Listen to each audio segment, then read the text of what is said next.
So, what do you want to play? Huh? Do you want to play Munchkin, a wonderful game about cards and stuff? Or do you want to play that popular French game, Munchkin?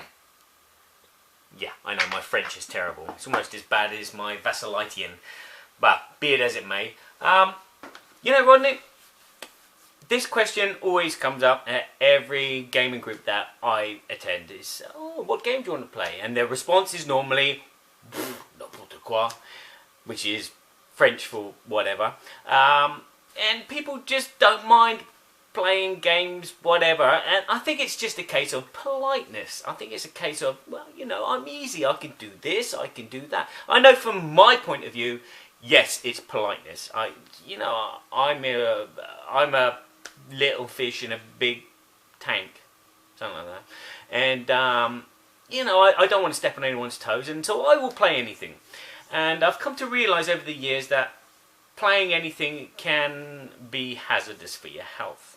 The good thing about that is sometimes you will play a game and it will be a gem, and it will be something which is really, that is a gem actually he's got in his hand, but it'll be a game that you go out and buy because you really, really adore it. The only problem sometimes is you will end up playing a game that you don't like. And that game probably will take longer than normal and feel like it's longer than normal, on top of it being longer than normal. You know what game I'm talking about? So my solution to this problem is that nowadays I go into the gaming group and I say, okay, I would like to play that, and that, because I know the games and I like the games. And then I say, okay, I wouldn't mind testing that, and that, because they're games that are new and I haven't seen before and may be very interesting. And then the rest is up in the air, you know.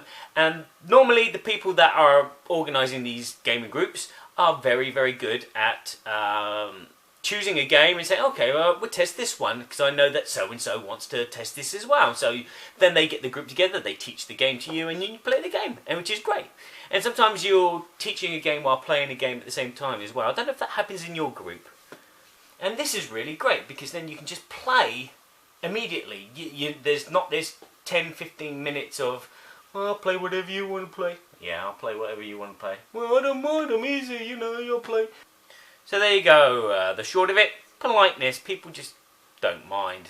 But I think you need to draw a line and say, okay, look, these games I wouldn't mind playing, those games I wouldn't want to touch. So there you have it, Rodney. So if you excuse me, I've got work to do. I've got to dust all my little figures. Okay. Now let's start from A. Where's A? Agricola. There we go.